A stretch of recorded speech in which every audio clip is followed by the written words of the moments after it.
Let's talk a little bit about the ways that the media industry can be organized. And this is very important to understand, not just for this class, but really to help form the foundation for other classes you'll take here at the School of Communication and Media.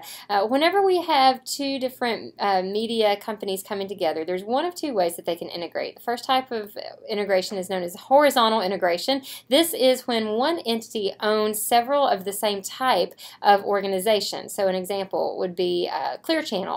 They own many radio stations. They own a ton of radio stations. That's an example of horizontal integration. They do own other media holdings, but they primarily own several radio stations, if not hundreds. So that's an example of horizontal integration. Lots of radio stations operating under the same business. Non-media examples, if two burger restaurants join forces and are owned by the same person, that's an example of horizontal integration.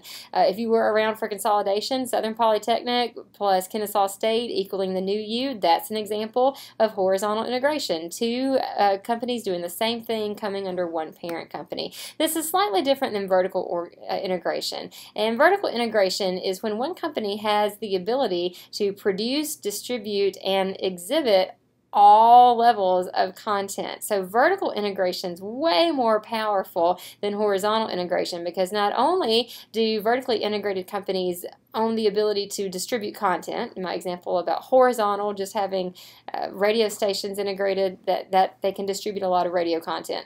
Vertically integrated companies might own radio stations and television stations and have production facilities and have book publishing houses and have theme parks even. And the best example I can give you for a vertically integrated company is Walt Disney.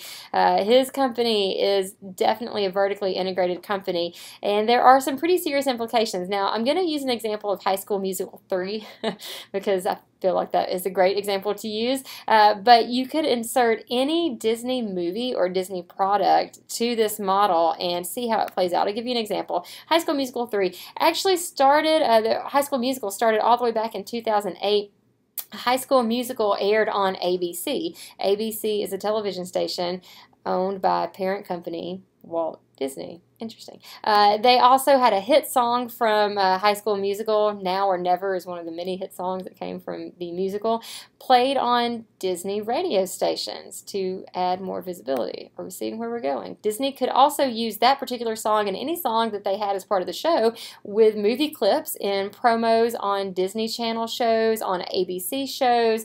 Disney and ESPN or ESPN is actually owned by Disney, so they, if they wanted to, could have shown a High School Musical clip during a college football game. Probably wouldn't be a very smart business decision, but they could do it if they wanted to because they own all of the things. Other things that they promoted, a handheld Nintendo game. They also had an online community. This is an example of not necessarily for High School Musical, but Disney does have the abilities to create online communities for online gaming. Don't forget about the theme parks. This was a clip from a Parisian Disney World where they have the entire High School Musical cast come out and do a song and dance. And of course we know Disney also is very big on making rides to support their content. This is what a vertically integrated company can do. It goes far beyond just coming up with a creative idea that takes hold, that people were really interested in. And vertically integrated companies can do so much more with an idea and make so much more money off of that idea because they have the ability to produce multiple levels of content and distribute it on so many different channels. Like with Disney, we've got broadcast stations, we've got cable stations, we've got streaming capabilities, got a YouTube channel. Of course, everybody has a YouTube channel. But that's one example of how vertically integrated companies become so powerful. You can probably think of other High School Musical products that exist. Maybe you have some of those products even at your home. This is just a short list of products for just one of the many movie chains and franchises that Disney basically owns. Now, what's important to note is that within the movie industry, studios, for the most part, are vertically integrated, but generally the entire industry is not. So that means that a production studio does have the ability to work on scripts and hire people to film content and distribute that content. That's vertically integration or vertical integration. But the industry as a whole is not vertically integrated. For example, the industry still relies very heavily on writers to generate new content, on outside musicians technicians who work for all of the studios, other people, other creative talent to make the movie industry work. So even though the studios are vertically integrated, the industry is not. Speaking of studios, I should mention that here we go with our conglomeration again. The big six studios control 80% of the films in the entire world. Wow, those big six are pictured here. We've got Sony, Warner Brothers, Fox, Paramount, Walt Disney, and Universal. 80% of the films that are distributed and shown across the globe come out of these six production studios. And that's really saying something about content and about how important it is today that studios are vertically integrated, because it gives them the ability to control that much of the market. Now, if you watch movies, you'll probably notice at the opening credits, you'll see the production company that was responsible for making that movie. There are independent studios that exist.